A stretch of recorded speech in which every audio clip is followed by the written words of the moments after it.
Yes, sir, you are audible.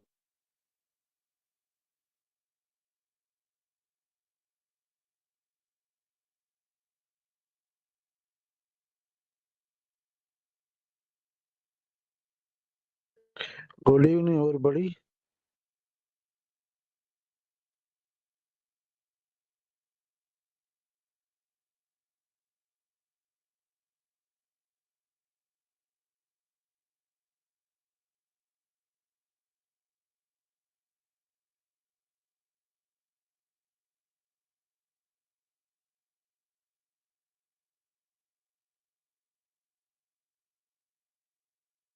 Good evening, everybody. Good evening, sir.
Mhm.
Good evening, everyone.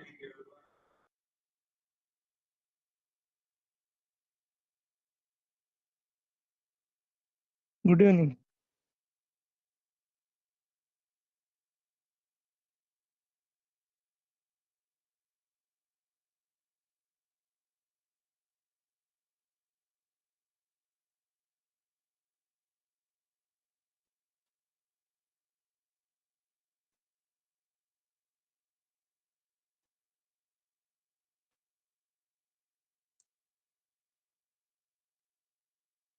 All the members of ACCI Managing Committee of Kakinada Center, student participants, faculty of engineering colleges, co-engineer friends, good evening. Welcome you all today's webinar, CHENAB River Bridge Geotechnical Investigation, a case study by Dr. Madhavi Garu. I welcome our center chairman, Dr. Badam Sundara Garu. Welcome, sir. I welcome today's speaker, Dr. G. Madhavi Garu. Welcome, madam. Sir. Thank you, sir. Now, I invite Dr. Badam Sundara Garu to give introduction remarks of the webinar and introduce our speaker, Dr. Madhavi Garu. Good evening to all. As a part of our commitment, every month we are conducting webinars or seminars very regularly. It's a part of that. I am highly thankful to Dr. Madhavi Garu for immediately accepting our request and giving us a chance for delivering about the case study of CHENAB River Bridge investigation. Thank you very much, madam. I take this opportunity to introduce Dr. Madhavi Garu. Dr. Madhavi Garu is a professor of civil engineering and the chair of the Center of Sustainable Technologies at the Indian Institute of Science, IISc, Bangalore. She is a fellow of the Indian National Academy of Engineering. She did her BTech from JNTU College of Engineering, Kakinada, MTech from NIT Warangal, and PhD from IIT Madras. She has 22 years of experience in civil engineering, teaching, research, and practice.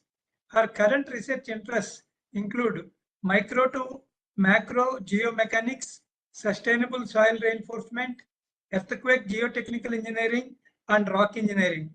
She is the primary geotechnical consultant to the world's highest railway bridge constructed across River CHENAB in Jammu, India.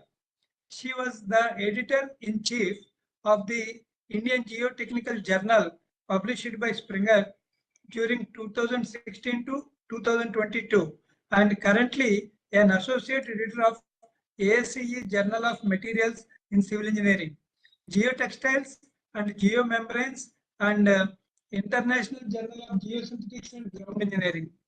She is the chair of the IGS Bangalore chapter and a member of National Executive Committee of IGS. She is the first recipient of the Best Women Researcher in Geotechnical Engineering Award from the Indian Geotechnical Society.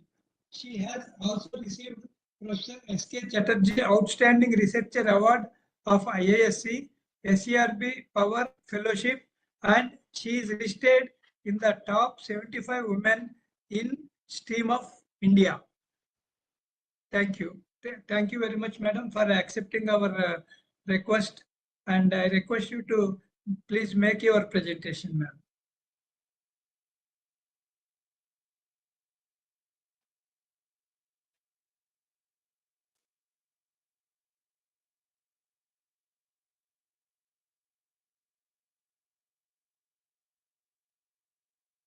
Thank you so much, sir. Is my slides visible? Yes, madam.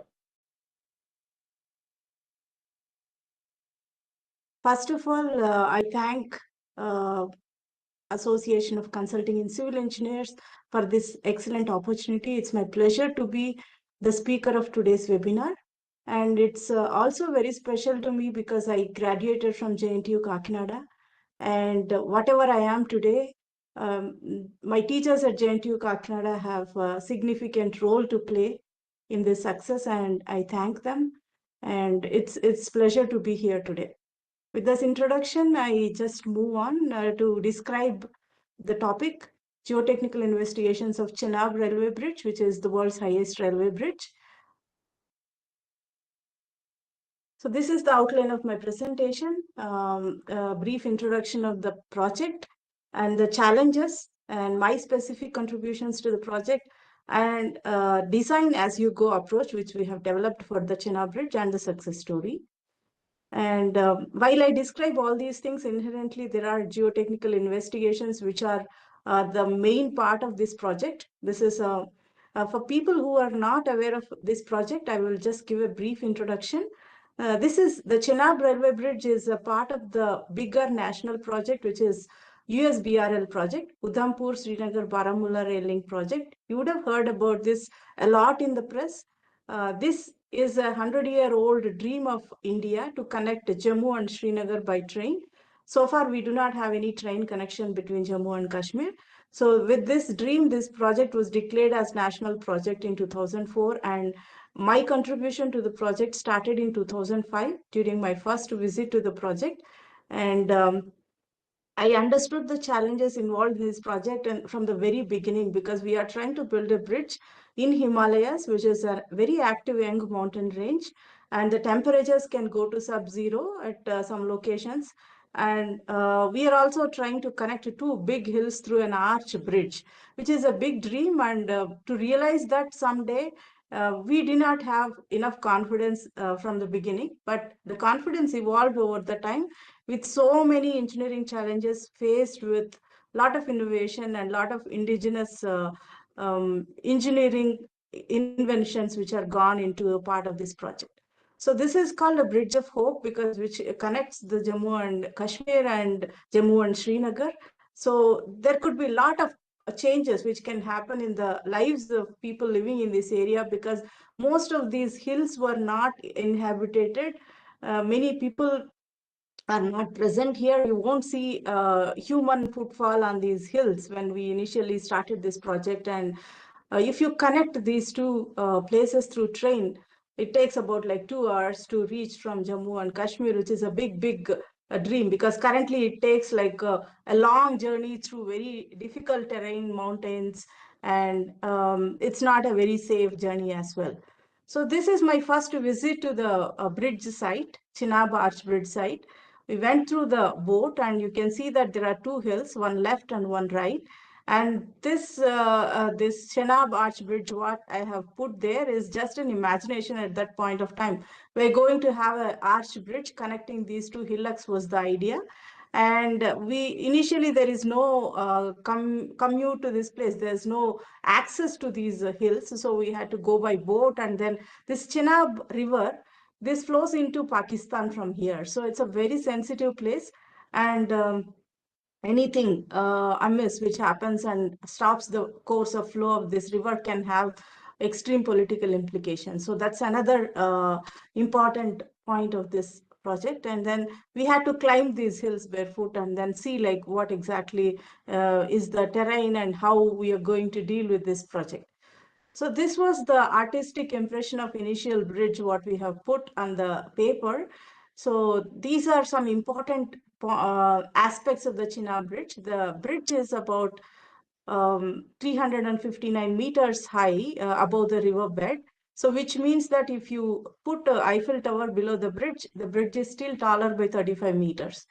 And then you have an unsupported arch portion of about a kilometer, and there is no support, there are no piers because there's river going below.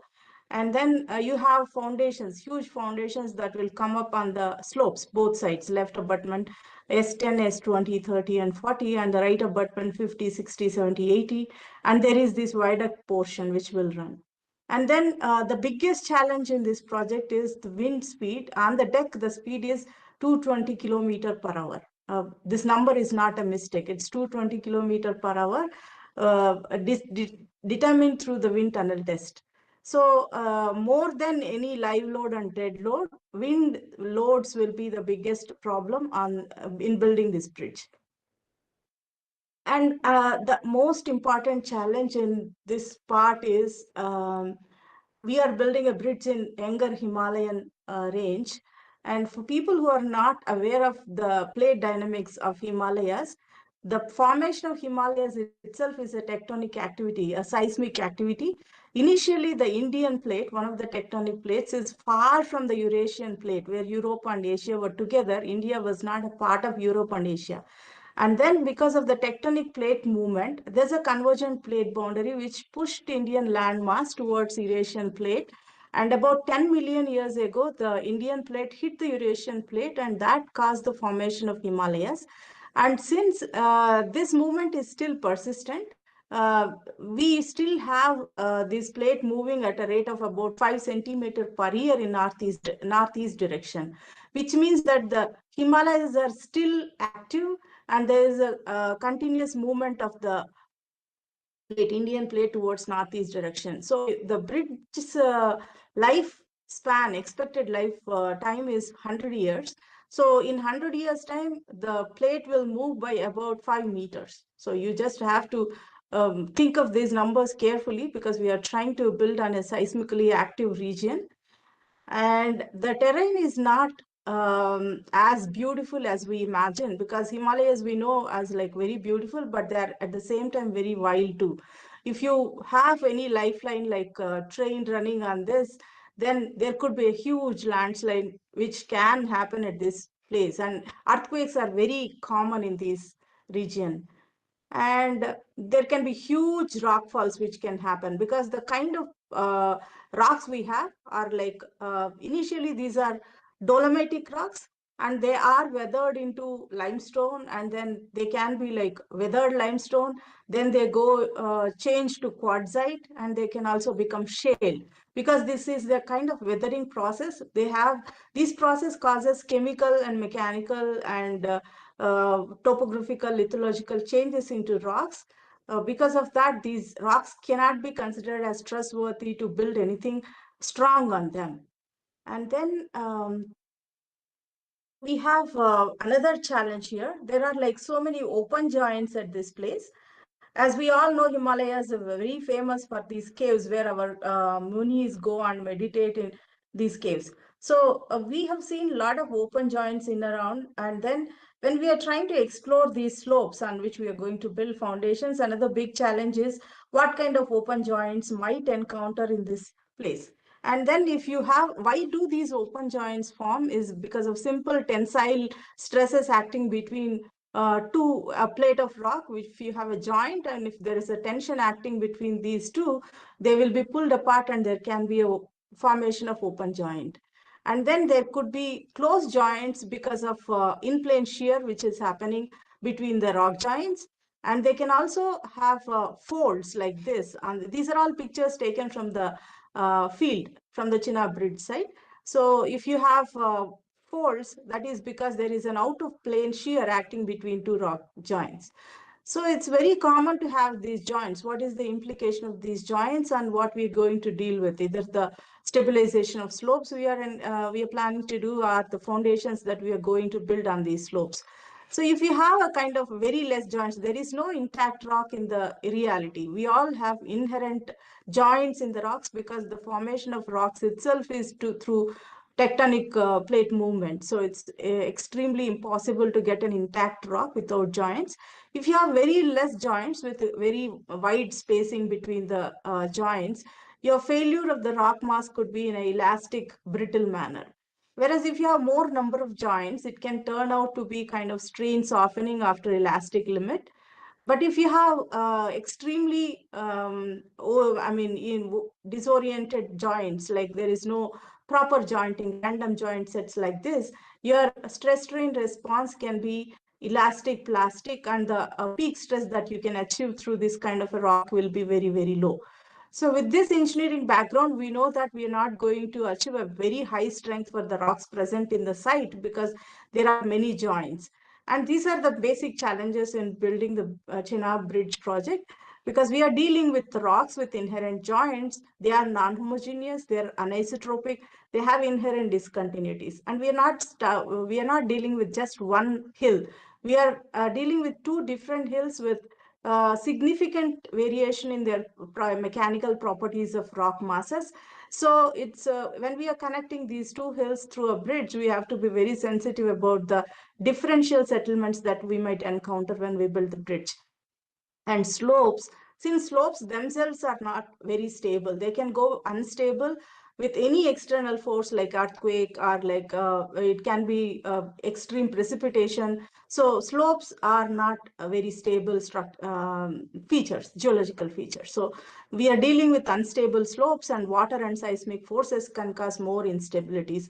And I already explained Himalayas are they are formed because of tectonic plate movement. They are young and active, and we are working with seismic zone 4. It can be also called 5 because it's very close to the main boundary thrust of Himalayas, where the formation of Himalayas started.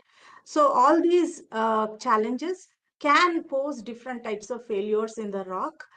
These are the major types of failures which we can expect in the rock masses. One is plane failure, where you have one set of joints which is daylighting into the valley. You will have this huge rock can slip into the valley. That is one type of failure. If you have two joint sets which are actually intersecting and daylighting into the slope, then you can have a wedge failure. And if you have extremely jointed rock mass, you can expect circular failure as well. And if you have slabs of parallelly oriented joint sets, you can have toppling failure. These are the 4 basic failures that you see in rock masses. And all these rock joint failures are possible at CHENAB bridge site. And this is the data we have. Initial task was to collect a lot of data. The geotechnical, geological investigations played major role in this bridge construction, because we are dealing with whatever challenges I told. The first step is to prepare a digital elevation model, which is very important in this bridge construction.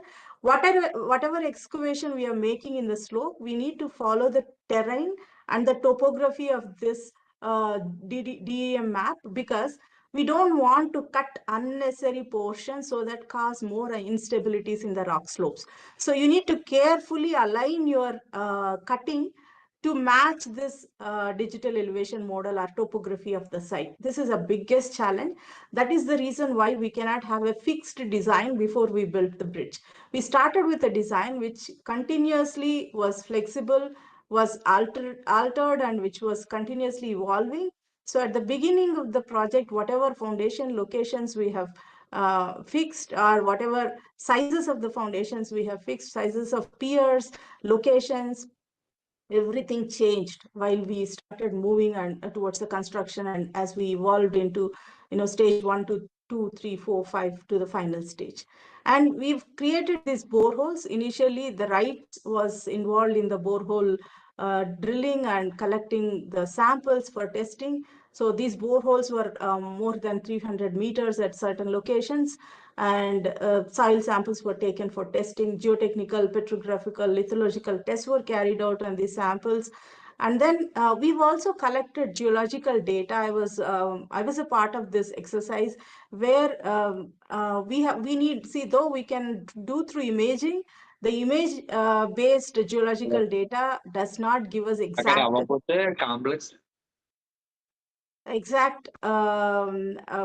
location of the joints and their orientation. So we preferred manual geological mapping at that point of time, because I'm talking about 2005.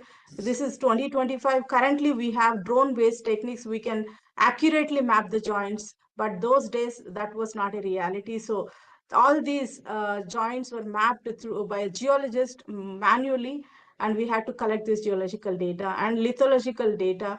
And then we also have the tomography data, which is done by a National Institute of Rock Mechanics. So all these data is put together, big data, and seismological data. What is the earthquake potential of the site, and what kind of acceleration, amplitudes, and frequencies we need to consider for the seismic stability of this bridge. So this survey was done by IIT Roorkee initially, and then I took over, and then I was part of creating the seismological data as well.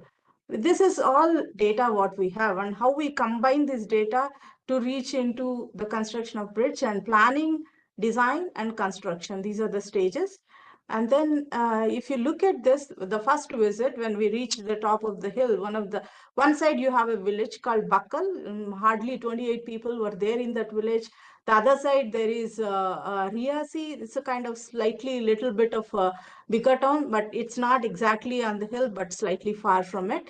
So this is the kind of slopes we are looking at. They are extremely steep, more than 75 degrees is the slope angle, and the joints were very closely spaced, extremely anisotropic rock conditions, and difficult terrain. And you won't imagine, there is no way to access this place. This place is, if you have to reach this place, you need to go to Katra, where we visit the Mata Vaishno Devi shrine. From there, you have to go by road. We need to go to the riverfront and then go by boat and climb this hill. So the whole exercise takes one full day, and there is no place to live on the hill. You cannot return on the same day. So this was the condition of the site in the initial stages. And then if you look at it now, you will not believe that once upon a time it was like this. It's completely transformed with a very beautiful guest house built by Afghans and the Northern Railways. This project is owned by Northern Railways, and the project is executed by Konkan Railways, the bridge experts, and Afghans is the construction partner for this. And I am the geotechnical consultant to the Afghans. This is how we have fixed the central line of the bridge and the foundation locations. Unbelievable when I go back and look at these pictures. And then these are my specific contributions to the project: development of slope profiles and the bridge layout, geological geotechnical investigations and characterizations, and a comprehensive slope stability analysis, including global stability and local stability analysis, excavation of the slope profiles to create the foundation berms, and then design of foundations on slopes, design of rock supporting systems, and construction, monitoring, and then until the final monitoring stage. These are the contributions. And then this is the first Excel drawing I have prepared for the slope profiles. So Northern Railways has asked, like, we need multiple options to look for how to cut these slopes, because we know the foundation locations, but we have no idea like where exactly the foundations rest, or how big the foundations will be, and how deep the foundations will be. So the first exercise was to provide this. I'm only showing the right side abutment where we have 4 foundations on the slope. So the first picture is just cut a huge chunk of rock mass just to make a ground for your foundations on the slope. That's the first idea. The second idea is just to follow. You cannot just cut these chunks, because like you just have to provide some access to the construction upwards also. So maybe follow the slope and create this kind of berms just at the foundation locations. But then these are not practically possible, because if you have to make this berm here, you need to move your construction equipment from this lower elevation to the upper elevation. So it was not exactly feasible. Then just give me a second, I'll highlight. Yeah. So this is impossible to create such a slope because of practical difficulties. So the more practical and feasible solution was worked out along with Northern Railways and Konkan Railways. We need to provide berms at regular intervals so that you make this construction equipment move, and then there's a smooth approach road which is made to go like from bottom to top or top to bottom, whatever is feasible. And then we have decided and zeroed upon this kind of a profile. And this is a map, first geological investigation map based on the boreholes which were drilled. And then we realized that there is quite a bit of complexity in this geology, because the rock mass is not same at different locations. It is dolomitic limestone at some places, it's complete limestone, and then weathered into quartzite and shale at different locations. So to understand the geology much better, we have decided to have these audits. There's one like central audit, and there is also an orthogonal audit made. to understand the geology through, digging these tunnels into the rock. So this is a bigger picture of this audit made on the right abutment side. This is the close-up view. And this is another view of this S40, which is on the left side abutment. You have this kind of a tunnel made to understand the geology better. And also at the foundation locations, there are pits made to map the joints much closer. And if you look at the complete geology of the slope through main and cross drifts, what we have created, you see that there are several shear zones which can be potential slip failure zones. And there are like closely spaced joints. This X marks the dolomite, which is jointed. So throughout the mapped area, you see that the dolomite is extremely jointed. And then when I made this picture of the simplified geological projection of the slopes, you can see that basically it is jointed dolomite, but that with different degrees of weathering, not the same properties throughout the slope, and slope properties of the rock mass are different on both these left and right slopes. And then on the right abutment, as you go forward, you have a quartzite, and then there's also a shale at the end. So you cannot have same foundation at all places. So wherever we have encountered this quartzite and shale, which with very low strength, we have gone for pile foundations. All other locations, we have decided to have these isolated footings. So shallow foundations and deep foundations, both are a part of this bridge. And this is the way the joints are mapped on the drift faces. Typically, there are 4 different types of joints: a foliation joint J1, which is main, and then 2 subvertical joints J2, J3, and then random joints at J4. And if you see carefully, the spacing of the joints is so close at some places, 10 centimeters. 10 centimeters in a height of 359 meters, you can imagine how many number of joints are there. So it's an extremely weathered, extremely jointed rock, which poses a lot of danger to whatever construction we make on these slopes. And then how do you rate this rock mass? So there are 2 parameters which are typically used for rating the rock type, rock mass type. One is RQD, or rock quality designation. RQD is just the percentage of rock length, which is more than 10 centimeters when you take a core in the overall length of L, expressed as a percentage. If it is less than 25, your rock quality is very poor. And if it has to be excellent, it has to be 99 to 100. And the next parameter is rock mass rating, which is given by Beniaski, which is dependent on uniaxial compressive strength of the rock, and the RQD, what I explained in the previous slide, spacing of joints, and then condition of joints, and then whether there is any material within the joints, groundwater conditions, orientation. So there's a chart available in literature where based on whatever parameters I have talked about, you can decide on the RMR, rock mass rating. And if RMR value is 81 to 100, your rock type belongs to class 1, which is very good rock. And if it is less than 20, it is very poor rock, class 5. So typical rock mass condition, I am just showing you one core taken from a typical location. You see that rock mass is completely broken, and the core recovery is 0. Core recovery is 0 at most of the places. Up to a depth of 30 meters, you're not getting any continuous core. And if you look at the properties of the left abutment and right abutment, you see quite a bit of difference in the modulus values. And then like the stress strain response, like I already explained, when you have extremely jointed rock mass, you have very low peak stress, and there is also elastic plastic kind of a behavior, unlike the brittle kind of failure, which a typical intact rock with less number of joints experiences. So if you look at the RMR values at a certain location, I'm just giving you a typical location, depth 3 to 4.5, 6 to 7, RMR value is 43, which means the rock type is fair. So if you look at left abutment and right abutment, the rock mass rating and RQD values suggested that the rock mass is fair to poor type of a rock. So it's going to be a big challenge to build big foundations on these rock masses. So we have done a lot of geotechnical investigations. Laboratory tests were carried out on hundreds of undisturbed samples taken from the site.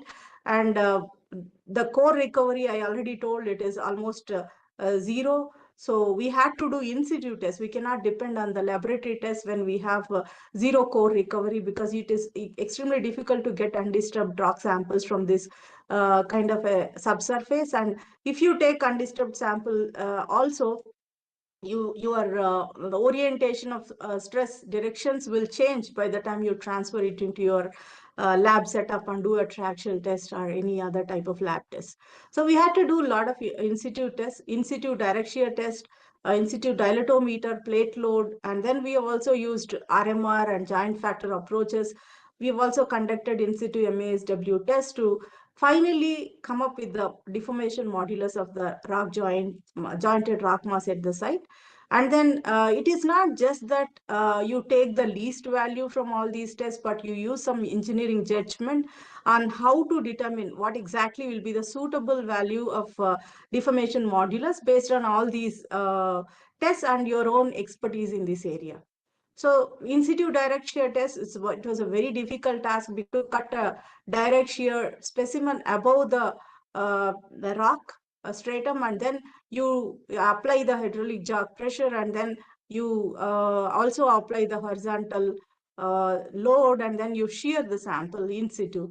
It's not as easy as we do a direct shear test in the lab. So we did this to come up with the cohesion and friction angle values. As you can see that you're not having any conclusive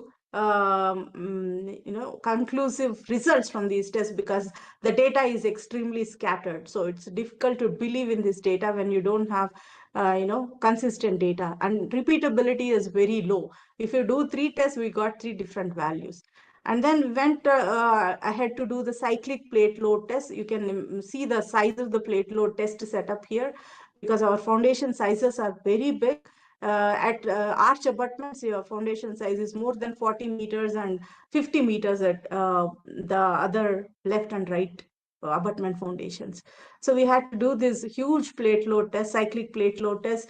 And then from the cyclic plate load test results, we have determined the deformation modulus, which was better compared to the shear test results. This is giving consistently repeatable test results. And then went ahead, did the MASW, multi-channel analysis of surface wave test, it's a non-destructive test, which gives you the shear wave velocity. And then based on, if you know the shear wave velocity, rho into the density into square of shear wave velocity gives you the shear modulus. So we have also determined the shear modulus from the in situ MASW test. And then dilatometer tests are also conducted. Dilatometer is a kind of a flat plate bat type of a instrument which is driven into the rock mass, and then it is inflated through pressure, and then the pressure required to move this membrane, this is also a steel membrane, push this membrane by 1.1 millimeter. That is called the threshold pressure. That is used to calculate the dilatometer index, which can be correlated to the deformation modulus of the rock mass. So these tests were carried out. You can see Professor Ramamurthy, if some of you know him, he's a legend in rock engineering in India. He is the one who actually brought a lot of fame and visibility to rock engineering field in India. So he was present during these tests, dilatometer tests at the site. And then this tomography survey is done by National Institute of Rock Mechanics. They have done the electric resistivity tomography. So they send the electric current through the subsurface, and based on the reflection time, you can measure the density of the rock mass, and you can determine the loose pockets wherever you have voids, open joints can be mapped. And also you get the shear, the velocity of the P waves, the primary waves, from which you can calculate the velocity of shear wave as well. So based on all these tests, cyclic plate load test, and then the MASW test, electric resistivity test, and also different empirical relations which are available in literature, you can see, including Ramamurthy's joint factor model, we have determined the deformation modulus, and there's quite a bit of variation in the deformation modulus determined from all these methods. So there is a lot of engineering judgment went into the kind of deformation modulus we have chosen for the rock mass. And then what type of constitutive model we need to choose to determine the shear strength of the rock mass to be used in our numerical models. So if you all of you must be very familiar with the Moore Coulomb kind of a failure model, which in a hydrostatic stress state, what I am showing sigma 1, sigma 2, sigma 3, these are different types of constitutive models which are commonly applied to geotechnical and geological materials. You have this Drucker-Prager model, which is circular, and then you have this irregular hexagonal pyramid, which represents a Moore Coulomb model. Some of you may not be aware that it looks like a hexagonal pyramid in your hydrostatic stress state. And the Hook and Brown model is a modification of Moore Coulomb model. It's a failure criteria which can account for the rock type of materials, because the Moore Coulomb model is only applicable to brittle kind of materials, whereas Hook and Brown can be applied to a large large class of geological materials. You have M and S parameters, which are based on geological strength index, which can be calculated for the rocks, and it is more applicable to rock kind of a rock type of material. So this is the applicability range of Hook and Brown failure criteria. It can be applied to intact rock to heavily jointed rock mass. So it's widely used, generalized Hook and Brown failure criteria.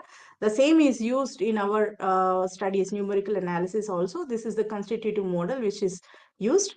And then coming to the earthquake loads, which have to be applied to understand the seismic stability of the slopes.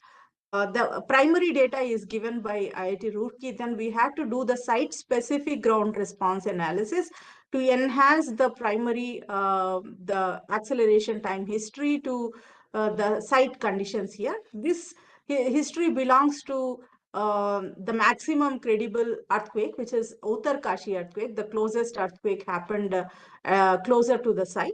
But that data is not exactly used in the analysis, because that is very dangerous to use an earthquake which happened at a few hundred miles away from the site. So we had to do the site-specific ground response analysis and then come up with the acceleration time history, which is the original time history has 0.3 g as the peak horizontal acceleration amplitude. But after doing the ground response analysis, it increased to 0.31 g. But then the railways insisted that we need to make this bridge capable of taking earthquake loads up to 8 magnitude in on the moment magnitude scale. So we had to scale up, synthetically scale up this acceleration time history without changing the frequency content of the earthquake response. So the scaled up acceleration time history has an peak amplitude of 0.36 g, much higher than the original design acceleration spectrum. Now, your earthquake is happening somewhere few kilometers down the slope, and it travels through this different layers of the rock before it reaches your bridge.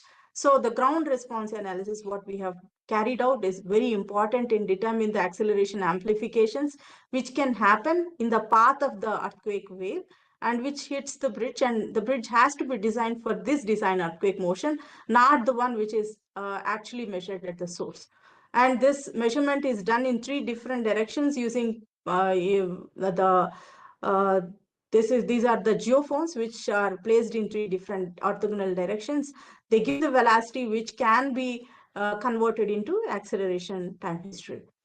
And now I already told you that the rock mass is extremely non-homogeneous and isotropic. So a 2-dimensional analysis will not be sufficient to determine the stability. So we had to also carry out a 3-dimensional stability analysis using Itasca's FLAC 3D.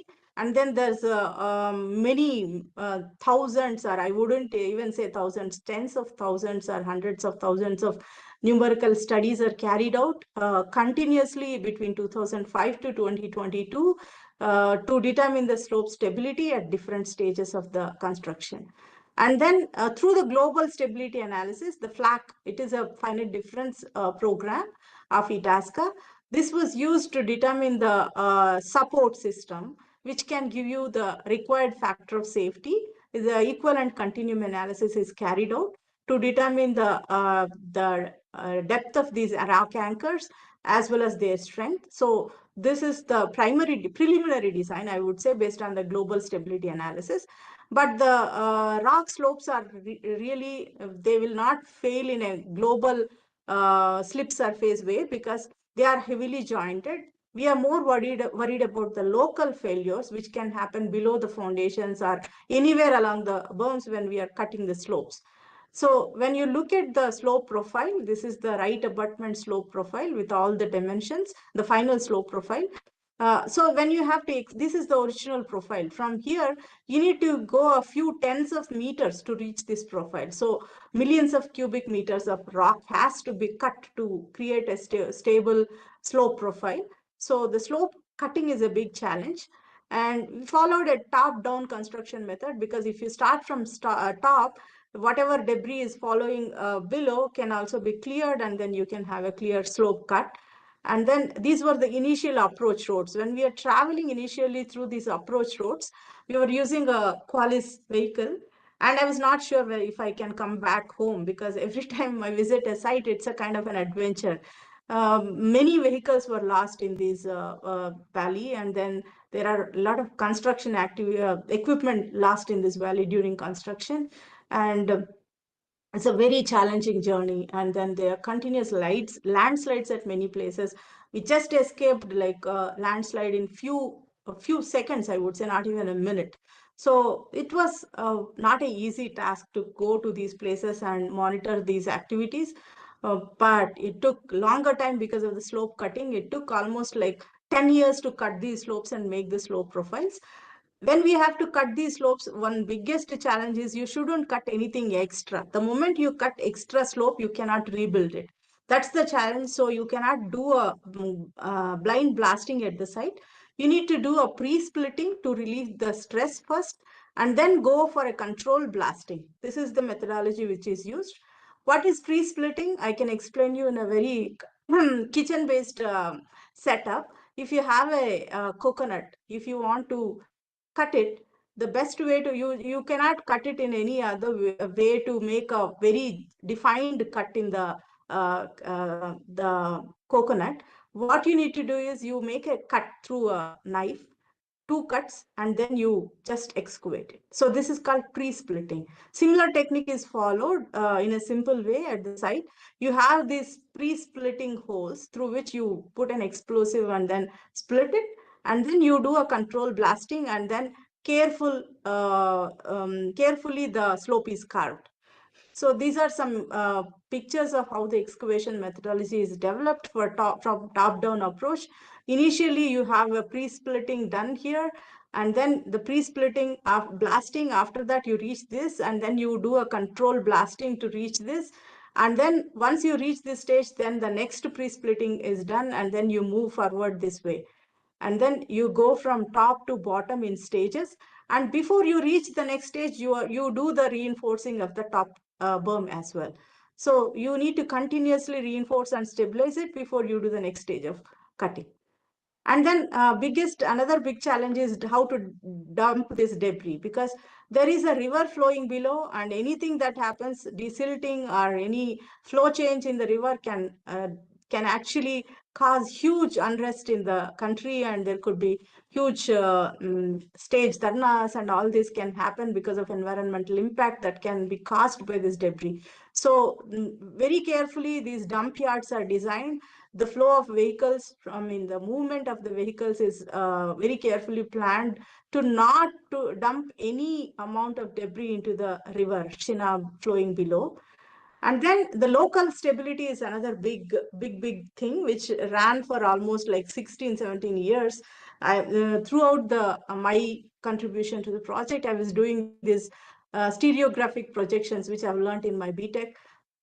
So in the stereographic projections, to explain very simple words, you take this as a big circle. Earth is taken as a big circle with latitude and longitude marked on it.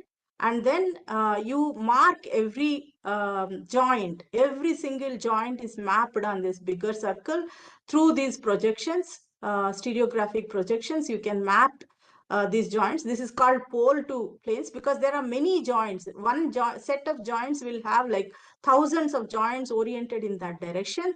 So all these, I will show you next slide where you have one joint set J1 here, J2 here. All these joints are plotted. These are all poles to the joints. And then through these poles, you will find this joint. You can actually draw this joint on the stereographic. This is called kinematic analysis. And the central line of the bridge is marked here. With respect to the central line of the bridge, how the joints are oriented and how they are actually intersecting with each other define these different local failures like wedge failure and planar failure and toppling failure. So all these are done through rock science software suite, which is provided by rock science. And this is a wedge failure analysis. In a typical wedge failure analysis, you have this greater circle with the failure planes or joint planes marked and the central line of the bridge marked. And there is this friction cone, which actually represents the shear strength of the rock mass. And if any joint, actually two joints intersect within the friction cone, what you are seeing here, then you have the possibility of wedge failure like this. And then it is done through S-wedge software of the rock science. And this is how you see that wedge. And whatever we have predicted, we can typically see in the field as well. We could monitor those wedges. So these wedges have to be stabilized before you move on to the next scheme of cutting. And then planar sliding happens whenever you have one joint falling within the friction cone, what you have drawn based on the friction angle of your rock mass. And such slope planar sliding are many at the site. And then toppling can happen when your parallelly oriented joints are dipping, their dip angle less than 10 degrees to the slope angle, then you have the possibility of toppling. There are two types of toppling, direct toppling and flexural toppling. Both were analyzed. Since you have closely spaced joint sets, millions of such toppling failure analysis or S-wedge analysis or planar analysis had to be carried out.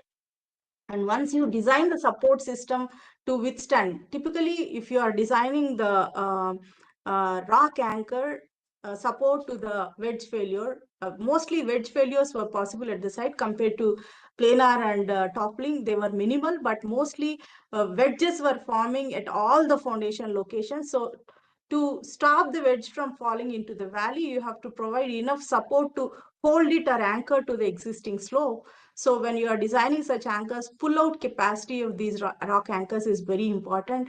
So pull-out tests were carried out, in situ pull-out tests were carried out, and capacity is determined for these bolts. And these bolts were designed. Say this is a typical wedge in the two-dimensional projection. And these are the rock anchors, which are enough to hold this wedge onto the rock. So it will be inserted from here. You can see this. This is the way the rock anchors are inserted, and there is an anchor plate at the end. And then the slope is shotcreted. Shotcreting is done in a way that it exactly follows the slope profile so that it doesn't look like a man-made slope. It actually holds its natural shape to look like an existing hill. And this is the close-up view of the rock anchors designed below a foundation, which is S60.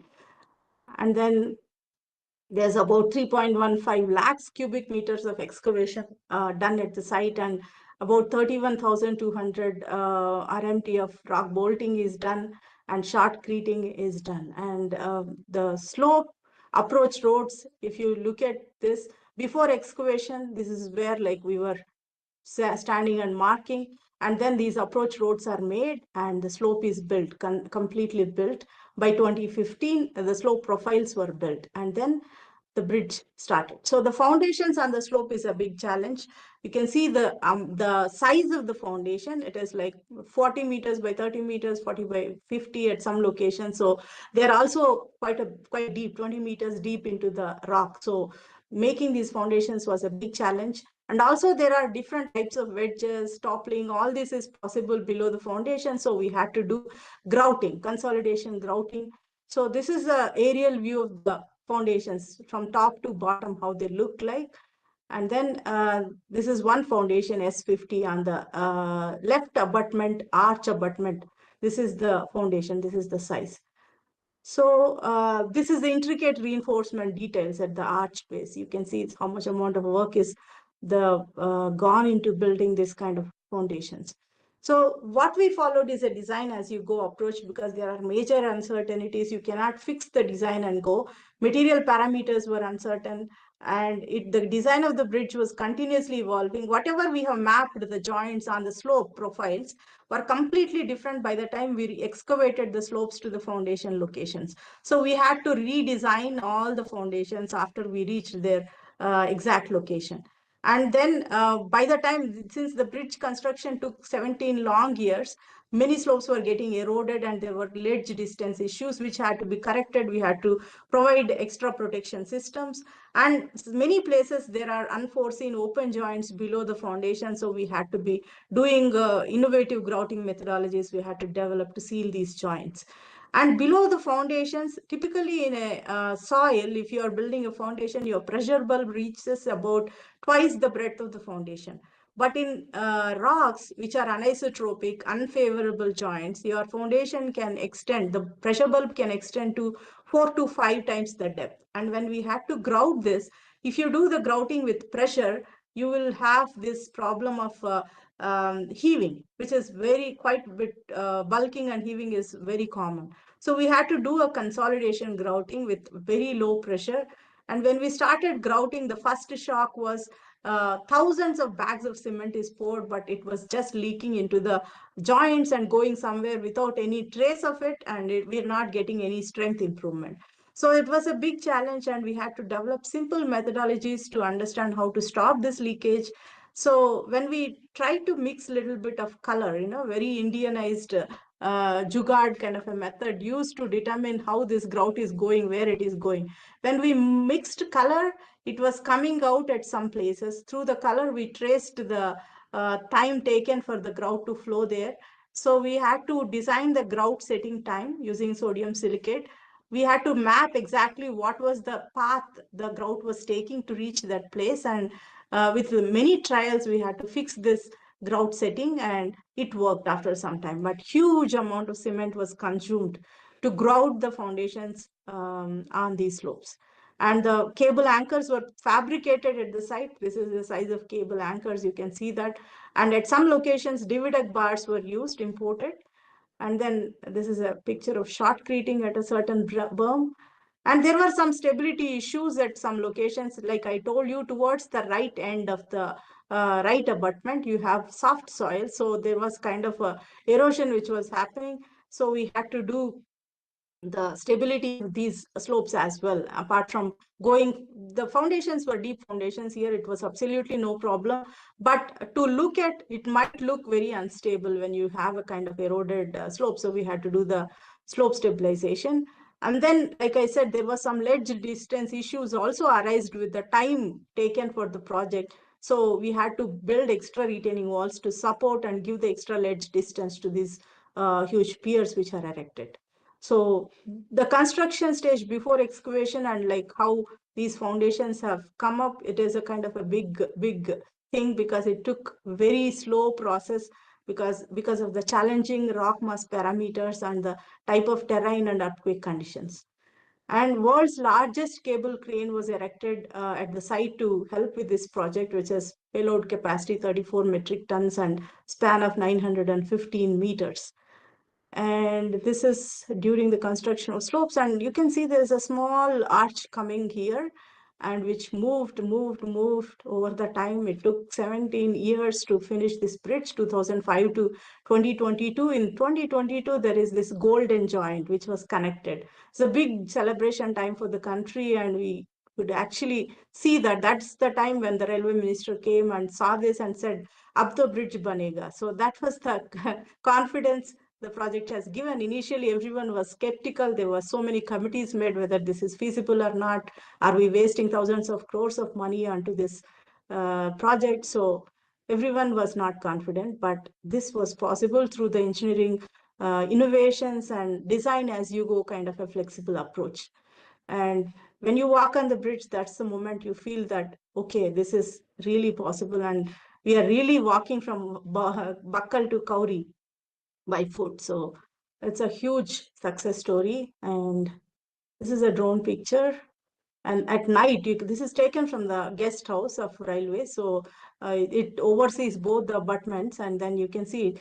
We also have designed this lighting on the bridge. So like Eiffel Tower, this will be shining with lights and colors at the night.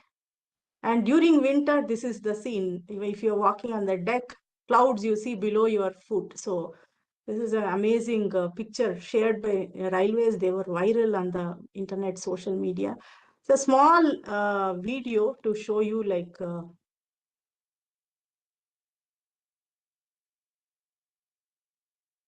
second, I just. Yeah. Are you able to hear the sound? Yes, madam. Yes, madam. Yes.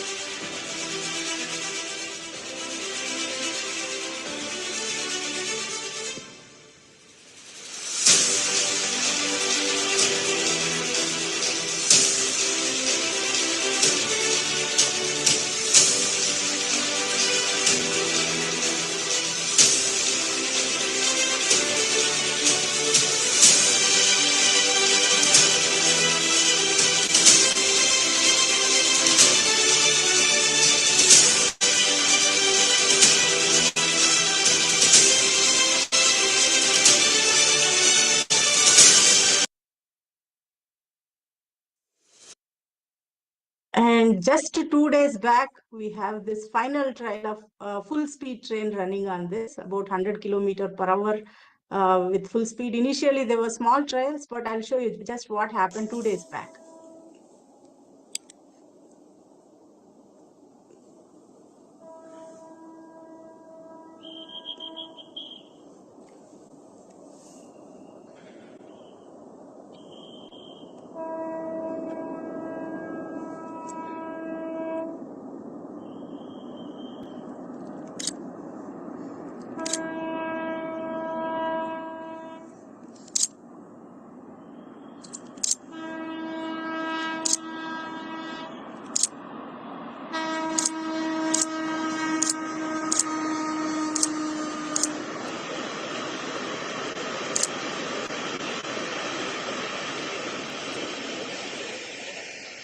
So that's a sight to behold, and I really got goosebumps when I saw the train running on the bridge.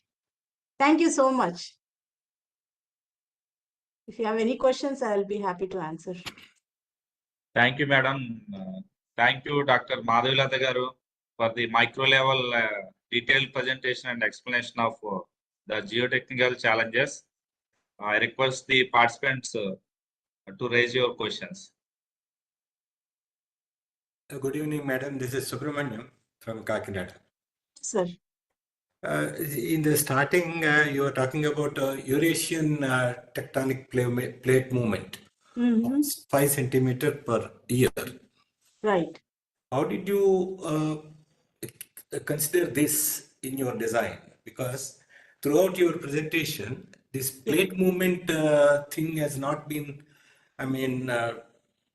told anywhere in any of your slides. Correct. So it's a very interesting question. See, the plate is moving. So the entire Eurasian plate is moving 5 centimeter per year. That means the whole plate is moving along with the bridge. So that it doesn't actually count for special consideration in the design, because it is a part of the entire thing is moving. What we consider in the analysis is whenever there is an earthquake happens, what kind of forces it will cause on the bridge foundations and the overall bridge. You don't have to, for any design, you don't consider plate movement unless you are building it on the plate convergent plate boundary. So your boundary is far, so the whole thing is moving. So it doesn't really make, because hill also moves and the bridge also moves. So yeah, but given the slides shown by you, that it consists of number of fault planes, and you have number of joints. At least a 10 centimeter joint you have for, so you have a million number of joints across the height, inter height. Right. Does it get affected due to the plate movement at any point of time? You see, I understood that if it is to be moved, if it moves by 5 meters in 100 years, you mean to say that the entire bridge structure, right from whatever you have laid on the these hills, you say that entire thing moves away in one Yes. lump. Yes. But given the rock condition, like fault tip plains and all other things, will it not, I mean, do they act monolithically, or the plates will act No, they individually? will never act monolithically because they actually get disturbed whenever there is a movement. So that's the reason we had to grout these joints. When we grouted these joints, they're all together. So it's a kind of a consolidated mass now. So after we have grouted, we have taken cores. Initially, I showed the picture of core, which was like completely broken. Yes. But at the end, when we grouted and took the samples, it was completely, one monolithic. So that helps. Grouting definitely helps in connecting these joints together. That means you mean to say that grouting acts as a cementitious product, Right. Grouting It is is nothing but cementation cementitious. of the joints. So Yes. whatever the core you extracted is a conglomerate of both the rock and cement, isn't it? Yes. It is rock and cement. Rock and cement, and you presume that it is a monolithic one, and your RQD is more than 90, so that it can be termed as a very good Yes, grout. tests are done after grouting as well. Okay. And the bridge is designed in a way that even if you remove a pier, one single pier, Yeah. the bridge will not fall. That is stable like that. And it is also blast proof. DRDO has helped in giving a blast proof cover so that even if a bomb is placed on the bridge, it will not actually, up to a certain extent, it doesn't get damaged. Okay. And one more thing, how much factor of safety has gone into this? Factor of safety is different for different conditions. And then for earthquake conditions, if maximum credible earthquake is considered, the factor of safety is 1. We need to have 1. If you have design basis earthquake, which is half of the maximum credible earthquake, what I presented, you need to have 1.2. And for static conditions, your factor of safety should be 1.5 in the slope stability analysis. Right. One more trivial question, maybe I'll end up with this. Over years, these seismic zones are being modified or redefined. And as on today, this part of the state, India, it was earlier zone 2 and now it has become zone 3. Right? Suppose if the area where you built this structure at a later years, its seismic activity is rapidly changed. Yes. How did you account for that? Is there any? Yes, like I told you, this zone falls in zone 4 currently, but we considered zone 5 parameters. Initially, you have to take only 0.3 times G acceleration, but we took 0.36 G and also 8 magnitude earthquake, which is typically zone 5 parameter. So we have upscaled the earthquake scenario for the bridge. Okay. Thank you, madam. Thank you very much. Yeah, pleasure, sir.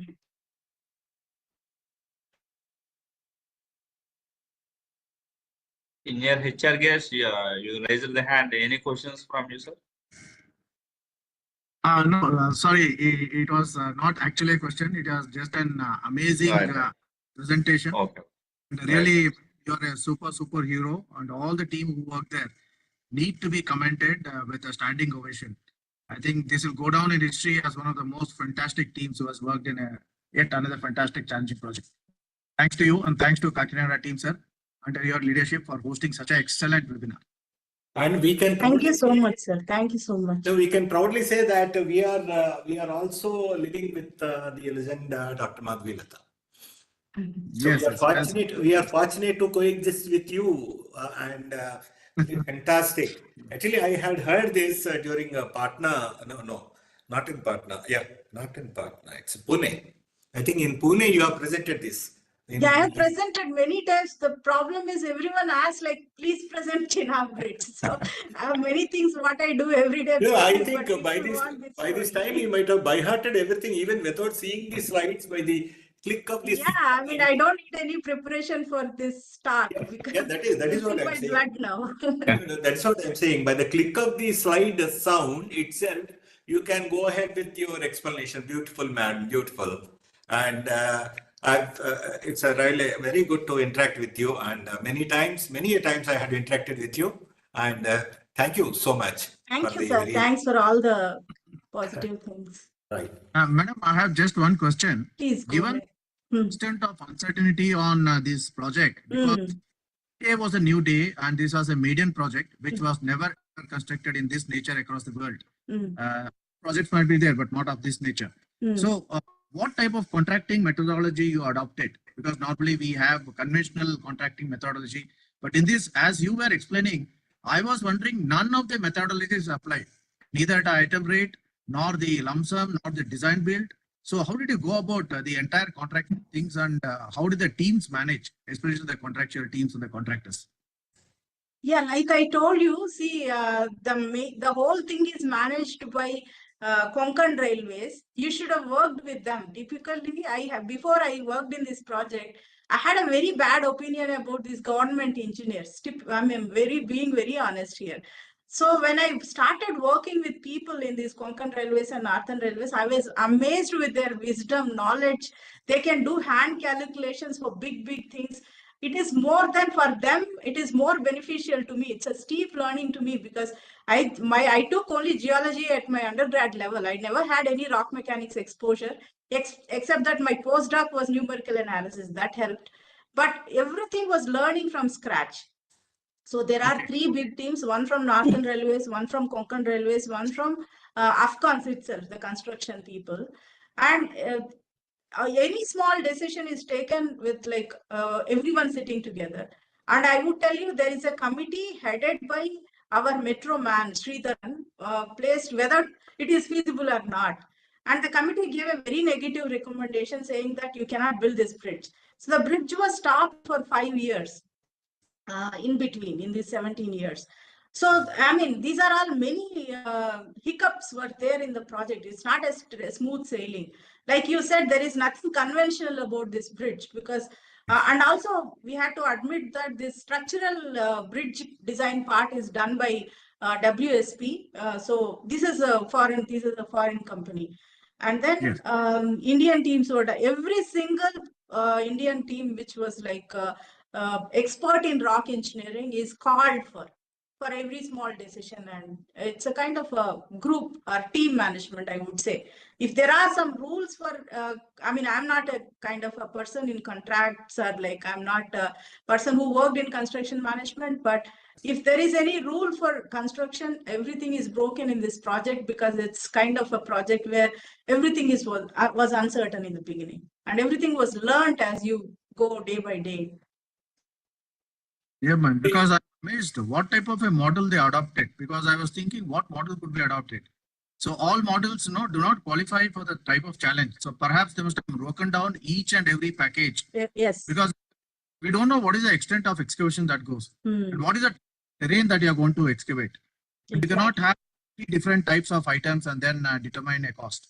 So really amazing. That's something, that question perhaps should be answered by not one, but perhaps about 8 or 10 senior experts like you. True. Yes. Girish. So, madam, on lighter side, I would like to ask one question. Yeah, please. Do you still have the same opinion on the government engineers? No, not at all, sir. In fact, because I'm a government engineer, so I would like to know that you have the same opinion. That's absolutely no, because I have learned a lot from them. I have learned like how to make realistic designs. Whatever we learn in the book, nothing works on field. And the kind of expertise and experience, and if there is a problem, I mean, no panic, nothing, just sit and solve it. It's a kind of a very balanced approach. I'm really fortunate. Some of them are no more. Typically, whoever has worked on this project, 2 people remain till end. One me and one, there is one Tagore at the site. He's a site engineer. We are the 2 people who are constantly there for 17 years. But most of the officials, engineers, they got transferred, they moved into different projects. But every single person is amazingly knowledgeable, all IRS people. And I don't carry that opinion anymore. Thank you. Yes, sir. Please speak. One rise. Good SRS. evening, ma'am. My name is Srinivasa Rao Sarvade. Actually, Sir, not hearing I'm a your structural- question, sir. Please. Yeah, basically, wanted to understand because entire structural steel is used for making this bridge. The foundations is what you explained, very detailed. Mhm. But when we are doing a structural steel bridge of this arch type, Mhm. when we have got to the stage-wise construction using a specific method statements, the foundations are getting loaded partially, and then how these foundations were done with partial loading of the entire, because entire bridge is not done in whole, it's done in parts. So having this criteria, how did the loading criteria were checked for the subsoil or the rock mechanics engineering that is carried out for this bridge? Excellent question, sir. It's a very valid question. But one simple thing is we have, like I told you, we have excavated millions of tons of rock. So whatever train, bridge, loads, what are coming on the rock slopes is like an ant and an elephant. Because we have already removed an elephant and we are just putting an ant. So the foundations, bridge, all these loads do not matter because the rocks were already consolidated with huge amount of overburden which is removed. So I hope that answers your question. Absolutely. Thank you very much. Madam, is the project started in 2017 years back, 2005, madam? sir. 2005. Okay. Yes. Okay. My son was not born and he was born in 2006 and he is as old as the bridge. So he always reminds me of the bridge age. What is his name, madam? Shaurya, sir. Shaurya. I didn't Shaurya. name him CHENAB. No, you need Shaurya to make CHENAB. Without Shaurya, have made. Shaurya is Valor and that guts. Yeah, initially when we, sorry to interrupt you, initially when we got, I've seen the design drawings of this particular bridge in one of my previous assignments. The first instance when I seen the drawings, I realized that this cannot be made because the method statement, what we were carrying out for building this structural steel bridge, saying that I said this may go for 10 years and no contract will work, as Girish said. It is only possible for giving the cost plus only. And cost plus also for years and years we'll have to make the documentation, and the contractors may not even exist who have started the job. Yeah, but single contractor completed this. That's amazing actually, because Yeah. they are known for it, the sustainability, the resilience.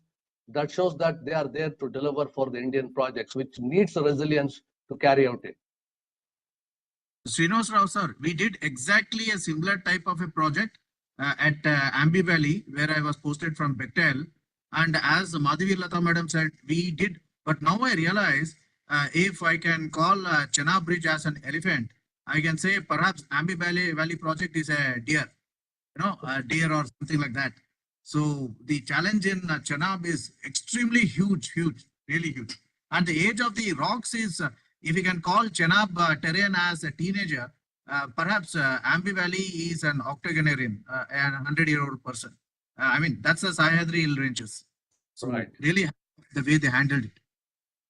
Thank you. Madam, what will be the maximum depth of borehole, madam? You made in the rock?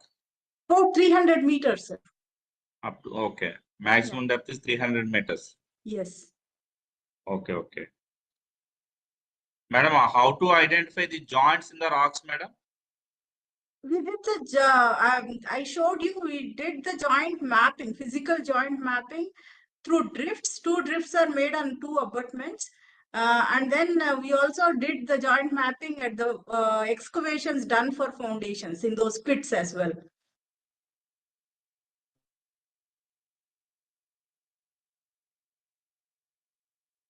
Is the pressure bulb effect, madam, 4 to 5 times in the rock for foundations?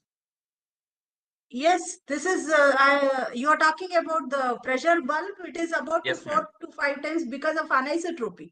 It doesn't stay circular, it goes in an oval shape, which is proved in rocks. So it can go up to 5 times the breadth. So you have to be careful. Okay, madam.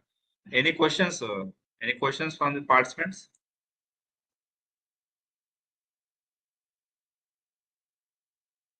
Okay, I request the chairman to give the concluding remarks. Thank you very much, madam, for your immediate acceptance and for your elaborate lecture.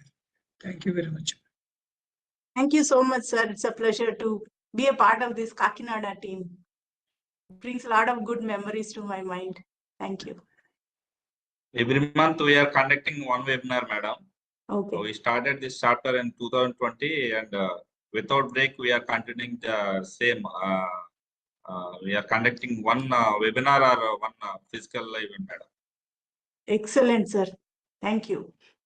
And whenever you visit Kakinada, we'll have one physical lecture, ma'am. Sure, sir. It would be a pleasure. I will definitely let you know if I'm coming. Yes. Sure. Thank you. Okay, ma'am. Thank you, madam. They can Thank you be, very much. right? Thank you. Yeah.